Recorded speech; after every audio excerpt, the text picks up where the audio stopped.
मत रोकना, मैं कह रहा हूँ। नमस्कार दोस्तों, क्या आपने कभी गौर किया है रात के सन्नाटे में जब आप किसी सुनसान हाईवे पर ड्राइव कर रहे हो, चारों तरफ सिर्फ और सिर्फ काला अंधेरा हो और अचानक आपके कार की हेडलाइट की रोशनी सड़क किनारे लगे किसी पुराने पेड़ पर पड़ती है।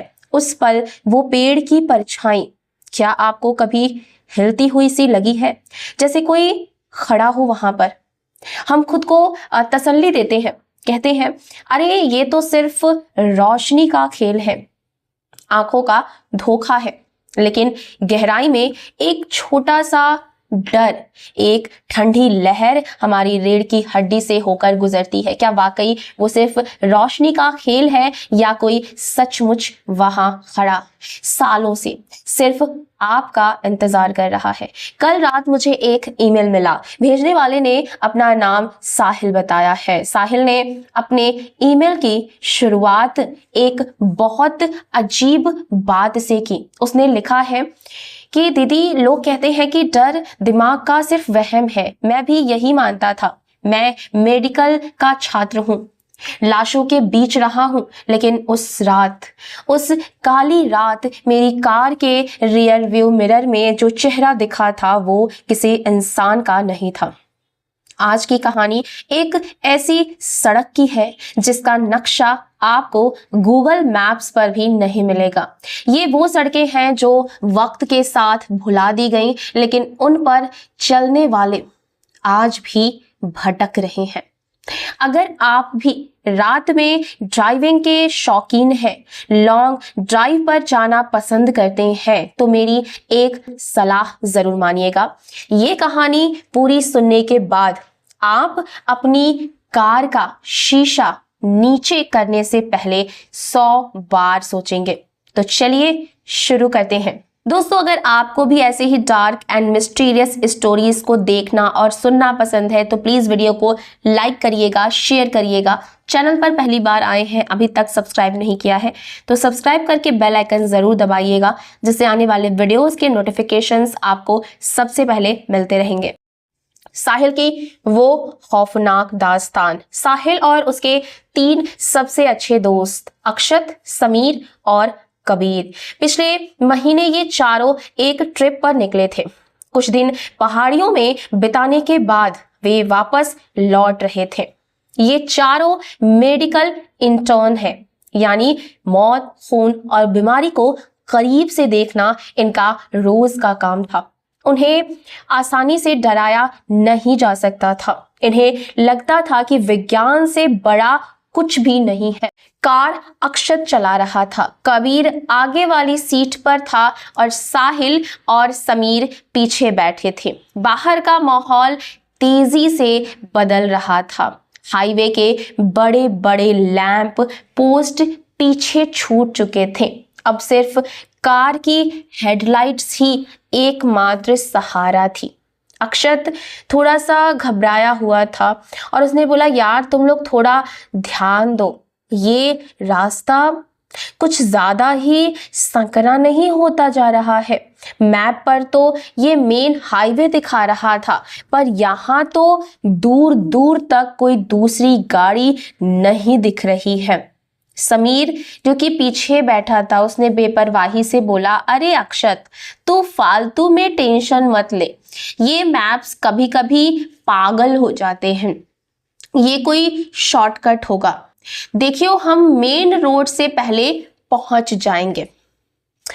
कबीर रेडियो से ना कुछ छेड़छाड़ कर रहा था और गाड़ी की आवाज बहुत ज्यादा तेज आ रही थी क्योंकि सन्नाटा बहुत ज्यादा था बाहर।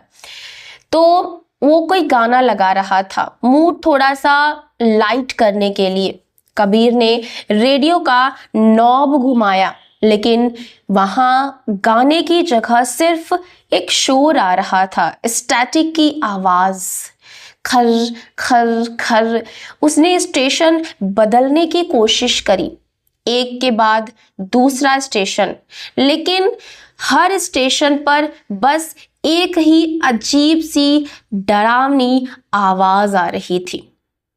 वो आवाज किसी गाने की नहीं थी, किसी आरजे की नहीं थी। वो ऐसी आवाज थी जैसे कोई पानी के बहुत अंदर डूब रहा हो और भारी सांसें ले रहा हो। खर्र खर्र आऊ खर्र, इस तरीके की आवाज आ रही थी। गाड़ी के अंदर अचानक एक अजीब सी खामोशी छा गई। चारों ने एक दूसरे को देखा। तभी हेडलाइट की रोशनी सड़क किनारे लगे एक पुराने टूटे फूटे मील के पत्थर पर पड़ी। उस पर लाल रंग से कुछ लिखा था, लेकिन वो पढ़ा नहीं जा रहा था। बस एक नंबर साफ दिख रहा था, 109। अक्षत थोड़ा सा घबराया और धीरे से बोला, 109 किलोमीटर? मैंने इस रास्ते के बारे में कुछ सुना है। अभी वो लोग उस मील के पत्थर के बारे में सोच ही रहे थे कि अचानक मौसम बदल गया। पहाड़ी इलाका नहीं था, फिर भी धुंध इतनी घनी हो गई कि कार के शीशे के बाहर कुछ भी देखना नामुमकिन हो गया। अक्षत ने वाइपर चलाया, पर धुंध बाहर नहीं, शायद उनके दिमाग पर छा रही थी। हेडलाइट की तेज रोशनी भी उस सफेद दीवार जैसी धुंध को चीर नहीं पा रही थी। कार की रफ्तार 20 किलोमीटर प्रति घंटा ही रह गई थी। सबकी सांसें अटकी हुई थी। तभी कार के ठीक 10 फीट सामने धुंध के बीच से एक आकृति उभरी। अक्षत ने पूरी ताकत से ब्रेक मारा। कार जोर से झटका खा करके रुक गई। वो एक औरत थी, सड़क के ठीक बीचों बीच। उसने फटे हुए गंदे अस्पताल के कपड़े पहने थे, वो गाउन जो मरीज पहनते हैं। उसके बाल बिखरे हुए थे और चेहरा धुंध की वजह से बिल्कुल भी साफ कुछ भी दिखाई नहीं दे रहा था। लेकिन सबसे डरावनी चीज उसके हाथ में थी, एक ड्रिप वाली बोतल। प्लास्टिक की नली बोतल से निकलकर उसके हाथ में नहीं, बल्कि उसके गले में किसी फंदे की तरह कस करके लिपटी हुई थी। उसकी गर्दन एक तरफ अजीब तरीके से झुकी हुई थी, जैसे कि टूटी हो। गाड़ी के अंदर बिल्कुल ही सन्नाटा था, कोई कुछ भी नहीं बोल रहा था। वो औरत बस वहां पर खड़ी थी, हिल भी नहीं रही थी, बस खड़ी थी। समीर डरा हुआ और थोड़ा सा कांपते हुए फुसफुसाते हुए बोला, अक्षत, गाड़ी मत रोकना, मैं कह रहा हूं, गाड़ी मत रोकना। इसके ऊपर चढ़ा दे, कुछ भी कर, पर यहां मत रुक। कबीर हैरानी से समीर को देखते हुए बोला, क्या बोल रहा है समीर? वो कोई इंसान है। समीर चिल्ला करके बोला, वो इंसान नहीं है, गाड़ी बढ़ा। अक्षत के पैर कांप रहे थे। उसने क्लच छोड़ा और एक्सीलेटर पर पैर रख दिया। कार जोर से आवाज करते हुए आगे बढ़ी। जैसे ही गाड़ी आगे बढ़ी, वो औरत धुंध में गायब हो गई। सबने राहत की सांस ली। अक्षत ने कार की रफ्तार बढ़ा दी। वे जल्द से जल्द उस जगह से दूर निकल जाना चाहते थे, लेकिन उनकी राहत सिर्फ कुछ सेकंड्स की थी। अगले ही पल कार की छत पर कुछ गिरने की जोरदार आवाज आई। अब ऐसा लगा जैसे किसी ने 50 से 60 किलो का भार जो है पत्थर उनके गाड़ी के छत पर फेंका हो। कार पूरी तरीके से हिल गई। अक्षत का संतुलन बिगड़ गया, लेकिन उसने स्टीयरिंग संभाल ली। कबीर ऊपर देखते हुए बोला, ये क्या था? ऊपर क्या गिरा है? साहिल पीछे से डर के मारे हकलाते हुए बोला, कोई कोई छत पर है, कोई छत पर है। मुझे लगा जैसे कोई कूदा हो।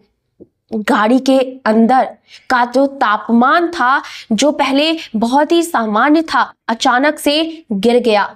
ऐसा महसूस होने लगा जैसे वो कार में नहीं बल्कि किसी फ्रीजर में बैठे हों। 0 डिग्री जैसी ठंड। उनकी सांसें धुएं की तरह बाहर निकल रही थी। अक्षत ने डर के मारे शीशे ऊपर की तरफ चढ़ा दिए और तभी एक और खौफनाक चीज हुई।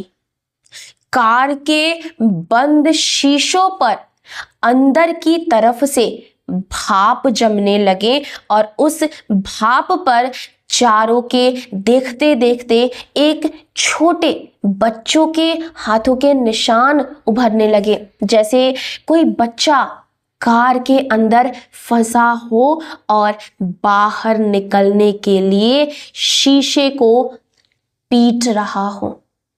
एक के बाद एक कई हाथों के निशान। साहिल ने ईमेल में लिखा है कि उस वक्त उन्हें समझ में आ गया था कि वे किसी बहुत बड़ी मुसीबत में फंस चुके हैं। ये कोई प्रैंक नहीं था, ये कोई भ्रम नहीं था, ये विशुद्ध खौफ था।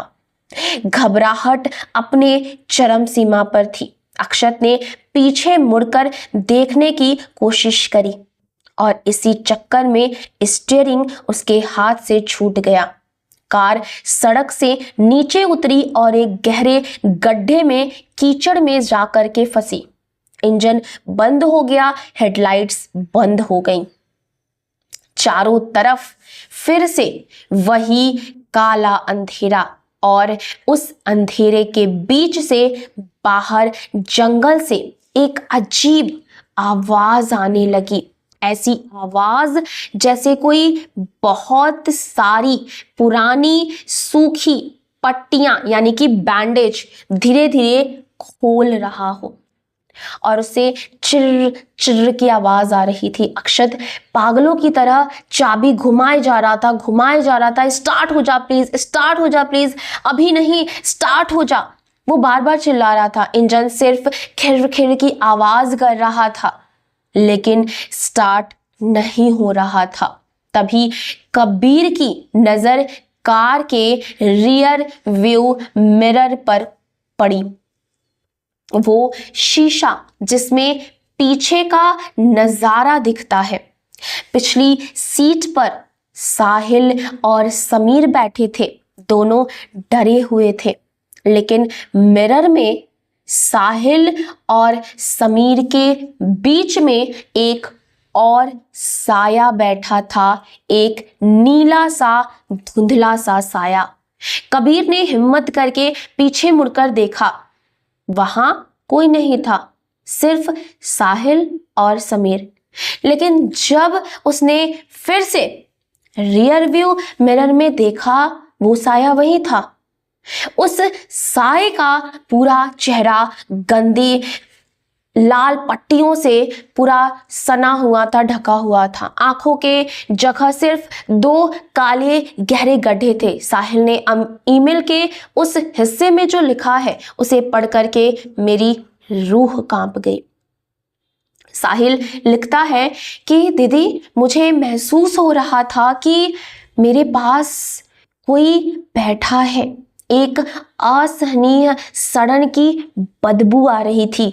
वो चीज वो समीर के कान के पास अपना चेहरा ले गई। मैंने मिरर में देखा, उसके होंठ नहीं थे, बस पट्टियां थीं, पर वो कुछ फुसफुसा रही थी।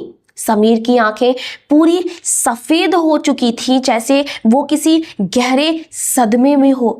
कबीर चीखते हुए बोला, अक्षत, गाड़ी स्टार्ट कर, वो अंदर है।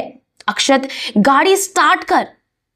अक्षत ने आखिरी बार चाबी घुमाई और बुम, इंजन स्टार्ट हो गया। उसने एक्सीलेटर पर पैर दे मारा, टायर कीचड़ फेंकते हुए बाहर निकलने लगे और कार वापस सड़क पर दौड़ने लगी। वे तब तक नहीं रुके जब तक सुबह की पहली किरण उन्हें नहीं दिखाई दी। अगले दिन सूरज निकलने के बाद वे चारों शहर पहुंचे। वे बिल्कुल चुप थे, शांत थे, कोई कुछ भी नहीं बोल रहा था। गाड़ी को एक गैरेज में खड़ा किया गया। जब वे नीचे उतरे तो उनकी नजर कार की छत पर पड़ी। वहां किसी के नंगे पैरों के निशान थे, वो भी छोटे बच्चे के पैर, लेकिन वो कीचड़ के निशान नहीं थे, वो जले हुए इंसानी मांस के निशान थे, जैसे किसी ने गरम लोहे से कार की छत को दागा हो। वो निशान आज भी उस कार पर मौजूद है। लेकिन साहिल ने ईमेल के आखिर में जो लिखा वो आपको सोने नहीं देगा। साहिल लिखता है कि समीर उस रात के बाद से एक शब्द नहीं बोला है। वो बस अपने कमरे में बैठा रहता है, दीवार के एक कोने को घूरता रहता है। डरावनी बात ये है जब भी समीर के कमरे के बाहर कोई कार की चाबी घुमाता या कार स्टार्ट होने की आवाज आती है, समीर के गले पर धीरे धीरे वही ड्रिप वाली नली के काले निशान उभर आते हैं और वो अपने ही हाथों से अपना गला घोंटने की कोशिश करने लगता है, जैसे कोई उसे अंदर से कंट्रोल कर रहा हो। तो दोस्तों, अगली बार जब आप रात में गाड़ी चलाएं और आपको लगे कि हवा अचानक ठंडी हो गई है या पीछे वाली सीट पर कोई बैठा है, तो मिरर में देखने की गलती मत करना, क्योंकि कुछ मुसाफिर लिफ्ट नहीं, आपकी जिंदगी मांगने आते हैं। कैसी लगी हमारी आज की ये कहानी? क्या आपके साथ भी हाईवे पर ऐसा कुछ हुआ है? अपने एक्सपीरियंसेस कमेंट्स में ज़रूर बताएं और आपको आज की कहानी कैसी लगी है ज़रूर बताइएगा। हम मिलेंगे अगली वीडियो में, तब तक अपना ख्याल रखिएगा, मेरा इंतज़ार करिएगा, चैनल को ज़रूर से सब्सक्राइब करिएगा। Bye bye, take care.